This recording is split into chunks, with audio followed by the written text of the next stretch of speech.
How's everybody today? Come on, this is Brevard County. You got to do better than that. How is everybody? All right, much better, much better. So I'm going to start where I always do, and that is to say thank you for allowing me to serve as your sheriff. I love this job. It is the funnest thing I have ever done in my entire life.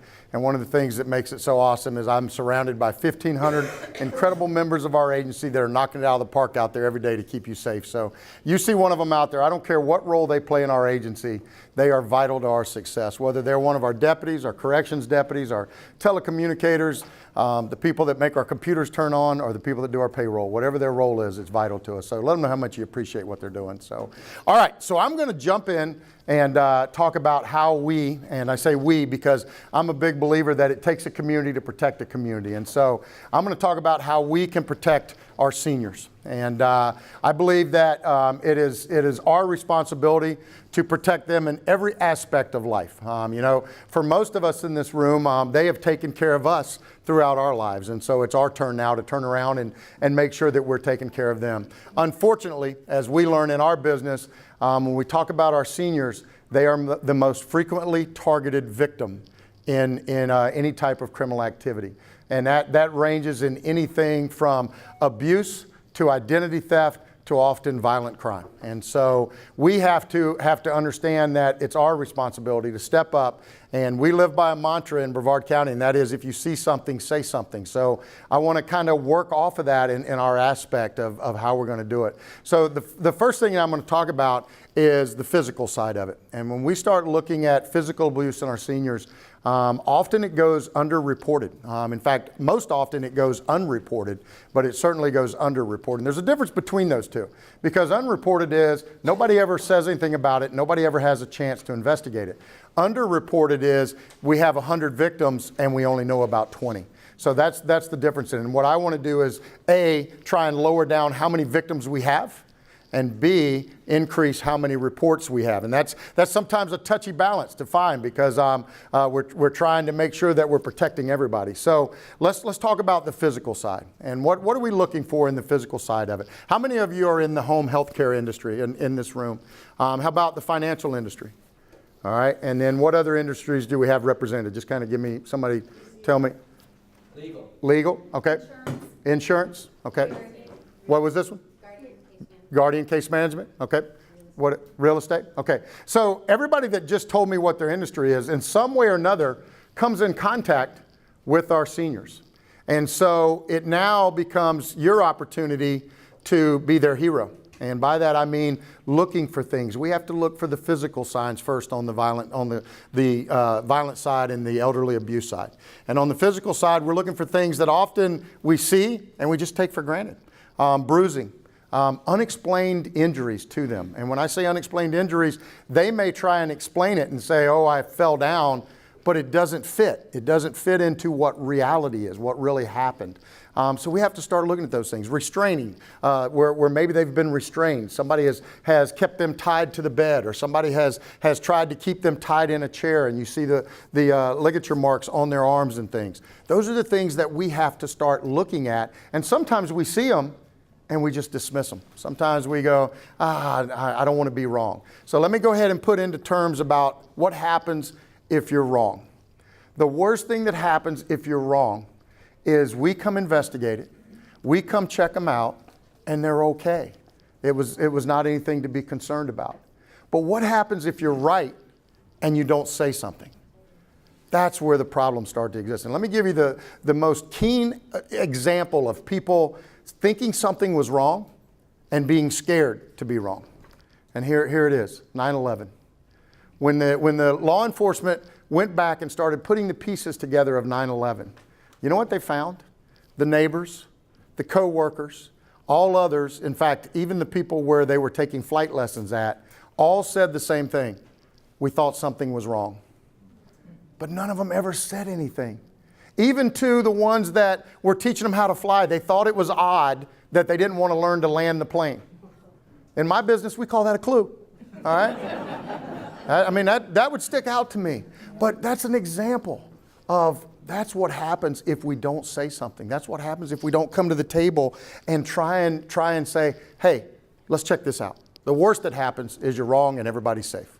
So I want us to start taking note of those things. I want us to start looking at not just broken bones, but unexplained bruises, unexplained, possible from restraints, unexplained injuries of all kinds. And then I want us to shift in and start looking at neglect, because there's a difference in those two. In the physical abuse is one thing. On the neglect side, it's another. Neglect has a tendency to dip into perhaps they haven't been bathed. Perhaps their hygiene is completely gone or completely dismissed. Maybe they're wearing inappropriate clothes. Maybe their clothes, it's 90 degrees outside and they have on a jacket. Well, why do they have that on? Do they not know not to have that on? Or are they trying to cover something up? So we need to start taking note of those things and start bringing those to the table. Let's also talk about their other things. Are they unkept? Are they malnourished? And all of these things are things that if you think back, you've probably had in your mind before. Man, that bothers me. That person is in that condition. Start calling us. Give us a chance to come look at it. Give us a chance to work with the other professionals, those that are in the healthcare industry, and let's make sure they're okay. Things that go even further, not having shoes on. These are things that we sometimes take for granted, but can be an indicator. And one of them by themselves may not be the indicator we're looking for. It may be the totality of them. Maybe you're putting those pieces together and we're starting to say there's a problem here. Them being confused. Might be that they're having, starting to slide into dementia, or it may be that they're just so overwhelmed by what's happening to them that they don't know what to do. And then let's start talking about their memory and those things that follow. Another thing I want you to start taking note of, are they scared to talk to you? Is there someone that is controlling them to the point where they feel like they can't openly communicate with you? Especially if we have, and we all in this room understand how this works, sometimes we'll have a family member that is taking that controlling position over them. And that person may be the one that's trying to target them financially. That person may be the one that's abusing them and is the one that is telling them, you don't talk to anybody else. And sometimes it even drifts into, it's not you don't talk to anybody else. Sometimes they tell them you can't trust anybody else. They try to build up that relationship of, I'm the only person you can trust in this world, and you can't talk to anybody else. So they may not just being threatened into it. It may be an emotional abuse that is keeping them from being able to communicate. But look at all of those. All of those together should indicate, or any of those independently, and certainly all of them together, should indicate to you that there's a problem, that something is going on. And that's when you get us involved and we all work together to do it. And that's what this is really about today. That's everybody from all these different aspects and different facets, all of us working together to recognize it. So as we start to look further, let's talk about the financial side of it. And the financial side of it, oftentimes what we'll see is a huge change in their bank account, a huge change in their financial status of some type. Now that may be that there's big chunks of deposits being taken out. It may be drafts that are being done periodically that are coming out. But generally speaking, when somebody is targeting them financially, they'll go ahead and drain out as much money as they possibly can, so that if something happens that somebody picks up on it, the money is already out. It's already gone. That's not always. Some of them are a little bit wiser. Some of them do it in smaller increments so that they don't draw attention to it and they can explain the purchases or the other things. Look for changes on bank signature cards. Certainly look for changes on wills or powers of attorney. Those are usually the two big indicators that we'll have. And I'll tell you, one of the things that happens in these, whether it's financially or it's the threats, the emotional behavior that takes place, is when our seniors, what do they value most? What do you think our seniors have the most value on? What do you think it is? Children. Children, okay. I would say that's certainly a big part of it. But what do they, I should clean that and say, what do they fear losing the most? Independence. Their independence. That's exactly right. And you can see it. When they lose that independence, you'll see that decline start to happen. I go back to a man that I just admired so much before he passed. He had reached a point, he was 82 years old, he had lost his wife, still one of the sharpest guys I'd ever met in my life, and he got taken in an identity theft scam. And it could happen to anybody. In fact, it happens to millions of people every year. He got taken, his son and daughter stepped in and said, Dad, you can't control your money anymore. You're making mistakes. He didn't make a mistake. In fact, I know what it was. I know what the case was. He got taken just like anybody else. But because of that, They saw an opportunity to come in and start controlling things. And I watched over the next 8 months as he lost his independence. They took complete control of his finances. They stopped him from driving. They really and truly took his independence from him. And I watched over the next 8 months as he deteriorated and went from a guy that was extremely sharp to a guy that passed away within an 8 months time period. Now maybe some of that was he willed himself there, but a large part of that was he lost that independence. And so I think we have to be very guarded in that. We have to make sure that obviously we want to protect them and those around them. So if their driving habits have gotten to a point where they shouldn't be driving, some of you in this room I've seen drive. Dr. Bradford I've seen drive. He shouldn't be driving, and he's not even at that point yet. But you did make bail. That was we set bail at $3 thinking he wouldn't make it, but he did. So, but we also have to think in our minds, okay, we want to protect them from those that would do harm to them, but we also have to protect them from doing harm to themselves. And so we'll shift gears a little bit and start talking in that regard.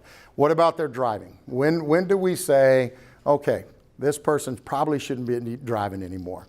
You know what? That's a tough call to make because they have the ability to go to the DMV and still get their driver's license. But we, as the caretakers, we as the people that see and interact with them every day, start to see their skills deteriorate.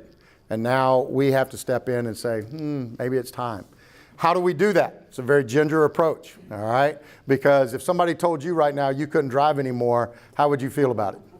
All right, me, I'd be tickled pink, all right? In fact, if I could get KK to drive me around all day so that I could text and everything else while I'm riding around, it'd be awesome. So, but for some, that's what they cling to. So we have to approach it in a very gingerly fashion, but we also have to protect them because it may just be at that point where they're putting themselves at risk every time they pull out of the driveway, and they're putting others at risk. And so again, we have to not just look at who can harm them, we have to look at can they harm themselves. Let's talk about becoming victims of fraud. Our seniors are the most frequently targeted.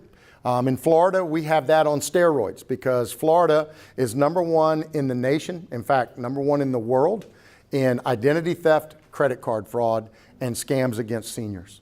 So we automatically know that this is a prime target area for our seniors, and they're going to be targeted the most. Miami is the #1 place in the world for credit card fraud, identity theft, and scams against seniors. How many of you have ever lived in Miami? Anybody ever lived down there? All right, so you guys will understand what I'm about to say.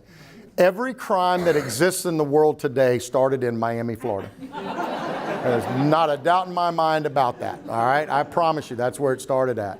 But we have it right here in our own backyard. In fact, Brevard County, because of our enhanced senior population, we have a great number of that.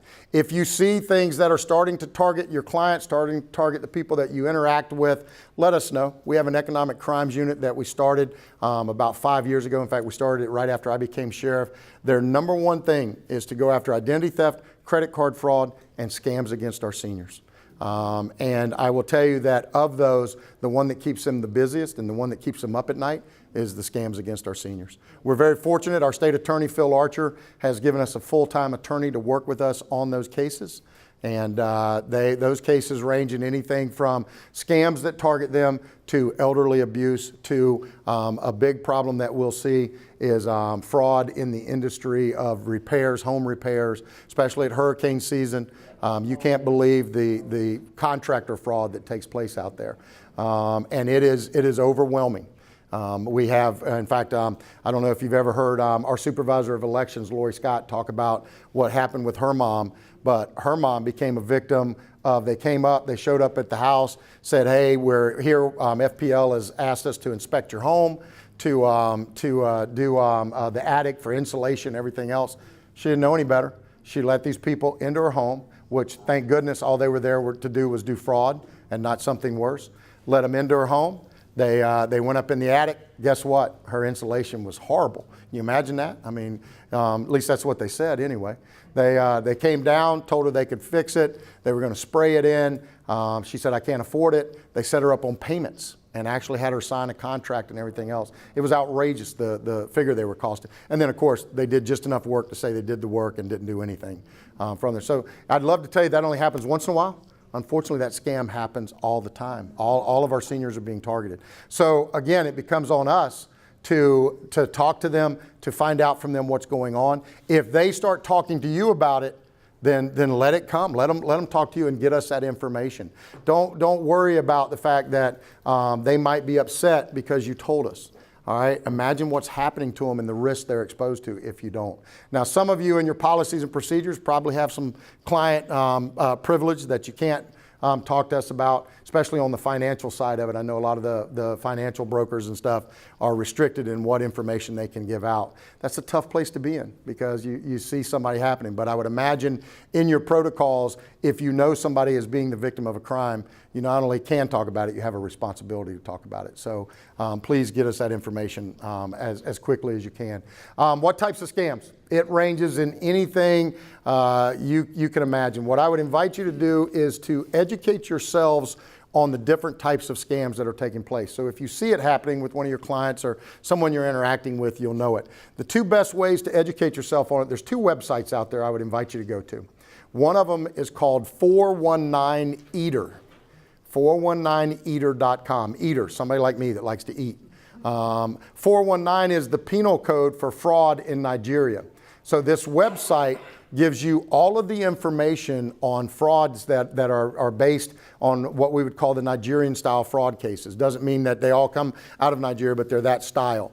Those fraud cases are going to range from anything from I got a big cache of money that I found in Afghanistan and I need help getting it back, to my family is being kicked out of our home and we need help for it. So go to that website. They put up new stuff almost every day, the new scams that are coming out, and that's how frequently the new scams come out, is every day. A lot of them, when they're targeting our seniors, will be religious based. They'll be asking for help of a church or a family that has lost their home, something like that. And then, of course, there's the other ones where they target, they'll tell them that they're friends. How many of you have gotten the email where your friend's on vacation in Mexico and became the victim of a robbery? How many of you have gotten that? Anybody? All right. Here's the way I deal with that. If we're not good enough friends for me to be on vacation with you, we're not good enough friends for me to give you money. It's just the way it is. All right. It's life's tough. Another one that we see happening toward our seniors is what we call the grandma scam. And they'll get the call where their grandchild's been arrested and they need money to get them out. Of course, there's nothing to it. The grandchild's safe and sound at home, but they're seeing it. We've also seen another one recently. We've had a couple cases of it in Brevard County in the last couple of years that we know of. Again, we go back to that underreported thing where somebody will show up at the house. They'll claim to be a law enforcement officer. They'll actually show a badge. They'll tell the homeowner that they are they've been caught up in a counterfeit money scheme and that the money they have in their purse is counterfeit and that they need to look at it. Of course, the homeowner, the senior goes and gets the money, brings it to them. Lo and behold, it is counterfeit. Imagine that. And then if they believe that they can do it and sell it, and in most cases they can, they'll actually convince the senior that somebody at the bank is in on it and that they need the senior to go to the bank and draw money out so that they can get more counterfeit money. And in all the cases, the worst part of that scenario is not just the money. The worst part of it is, in most cases, our seniors are getting in the car with them and driving to the bank. So it creates a whole litany of problems that we have to be faced with. So I will tell you that we need to, the best way we overcome that is education and awareness, and you're a great resource for us getting that out. Make sure that if any information you have, you can push it out to them. Is that how, I got an hour and 26 minutes left? Is that what I got? All right, good. All right. Oh, 1 minute. Man, I was going slow. Let me talk about credit card fraud real quick. How many of you have been a victim of credit card fraud? All right. How many of you did it take, let's say, 25 hours to get it straightened out? Let's just put it there. All right. It is average that most people who become the victim of a true identity theft or credit card fraud takeover will expend somewhere around 120 hours of their life to get it back. And that's if they're extremely astute in technology and can work through all the systems and everything else. Now, fast forward to what our seniors are trying to do, if they even try to get it straightened out at all. Most of them give up because the process is so complicated in doing it. A big place we see our seniors targeted is in a restaurant with credit card skimming. And what I always ask them to do is to not give their credit card to the server, to take it to the counter. If you see some of our restaurants, Sonny's, for example, has gone back to actually having you take it to the counter so that you're not giving it to somebody. And I want to put a disclaimer in there. Our waiters and waitresses that work in our restaurants, 99.9% of them are good, outstanding people that would never harm anyone. It's that other percent that we have to protect against. So if you've ever done that kind of work, it's extremely hard, and most of them are extremely dedicated. But unfortunately, that industry has become known for that. So try and encourage everybody you know not to give the credit card to the server, to take it up to the cash register and do it there. Does that guarantee they're not going to be a victim? Nope, because a lot of times we'll see where they've connected the wires, connected the compromised device to the back of the point of sale terminal, and they're getting everybody's credit cards. But it's a layer of our vest that we put on to try and stop it. So, all right, the last thing I'll touch on, because my time is up, I know, because he put the timer down. The last thing I will touch on is companionship. And this is a two-edged sword for me. Companionship for our seniors is sometimes one of the best things we can do for them. Having somebody to talk to, having somebody to communicate with, quite frankly, just having somebody to hang out with goes a long way in trying to help them in their emotional condition, in their physical condition, and everything else. But we don't always have time to go do that. So one of the things that I often recommend, and I said it's double-edged for me, is go down to our animal care center, and if they can do it, go get them a pet. Go if they can physically handle it, go get them a pet, and make sure that it's a pet that is designed for seniors. We don't want to get them a puppy that is going to wrap them up in the leash and twist them all around and throw them down. We want to get them a dog that our team has looked at and vetted and is designed for somebody that's one of our seniors. Whether it's a cat or a dog, companionship goes a long way with them. It also helps us keep our live release rate in a no-kill status, and we win-win all the way around of it. So with that, any questions? Anything that I can answer? Yes, ma'am. Two things I'd like you to just address is how the Sheriff's Office and local law enforcement can assist service providers if we believe that there's firearms in the home, that person is incapable, should not have firearms, that we need to safely remove them or disarm them. And then also how we can utilize a deputy to escort us if we need to enter the home, meet with someone we're unfamiliar with what's going on or have some concerns. Sure. So to the first one, how can we help if there's somebody that having a firearm becomes an endangerment to them? It's a fine line that we have to walk. Our ultimate care and concern is that they're not in danger themselves or not anybody else. A lot of times one of our team can go with you and have a conversation with them and say, let us take this for safekeeping, and it doesn't get into a legal process. It's more of them voluntarily doing it. That's the easiest way. If not, then we have to get into the court process and start looking at court orders, even potentially if they're threatening to harm themselves or others, then we get into a Baker Act aspect of it. Ideally, talk to us, let us know, let's see if we can go and between the two of us convince them to go that direction. The new thing that just came out with the Marjorie Stoneman Douglas Safe Schools Act, the risk protection orders. Most of them are designed for people that are threatening to harm others or to harm themselves. So if it fits into that criteria, it gives us one direction to go. But ideally, I like to handle it with, let's see if we can convince them that it's best for everybody. To the question of how can you get us to go with you, just call us. Tell us that you need somebody to go with you. We're going to go in a heartbeat, no matter if it's on that subject you just mentioned or just because you're going to a strange place you've never been before and you don't know what the environment's like. I say that for the county. I can't speak for the cities, but I would imagine, knowing the chiefs as I do, most of them share that in fact, all of them share that same sentiment that we want to do everything we can to prevent somebody from being in a tough situation or being in a criminal situation. So, okay, I'm going to go in the back and I'll come right to you. If we have a question and we suspect exploitation, we've been given the number for DCF. When should we call them? When should we call our police? I'd like for you to do both. Let those two work together. If you suspect that somebody is the victim of physical abuse, emotional abuse, financial abuse, any of that, any type of exploitation, call us, ask to speak to our economic crimes unit.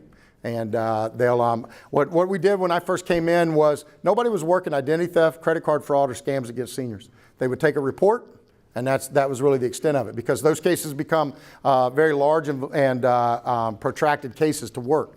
So when I first came in, I put 5 agents into this unit, we newly created unit, and then we partnered with some of our local police departments, and some of them put agents in. So today, we went from, in 2012, having nobody that was doing it. Today, we have 11 members of a task force. That's all they work. And I will tell you, unfortunately, if I put 11 more members in there, they would have a full caseload within 2 weeks. Because that's the volume of cases. But let us know, and we'll work with DCF as well to do that, from that. So let me come right here, and then I'll come to you next. Yes, ma'am. That was my exact question. That was your question? All right. So see how I did that? So you just can't do that easily. You have to be trained to do that. So yeah. So all right, go right there. Did you say that there was a second website? Was it the 498? Oh, thank you. Yes, ma'am. The first one is 419eater.com. The second one is Krebs on Security, all one word, and it's K-R-E-B. I think it's K-R-E-B-S. It may be double B. KrebsOnSecurity.com. And the difference between those two sites is, and thank you for bringing me back to that, I'm sorry. The difference between those two sites is 419 is all about the scams that are doing, like I said, we need money to build our church, or your friend got arrested in Mexico, or whatever it is. Krebs on Security is the technology side of it. And Krebs on Security is telling you all of the things they're doing to intrude computers, the way that they're doing ATMs with ghosts and layovers and everything else. So they're both giving out very, very valuable information. One's on the technology side, one's on the scam side from it. So what else? Anything else I can answer? All right, so I will close out right where I started. Thank you for letting me be here today, and thank you for letting me do this job. I appreciate everybody. Thank you. God bless you. See you, buddy.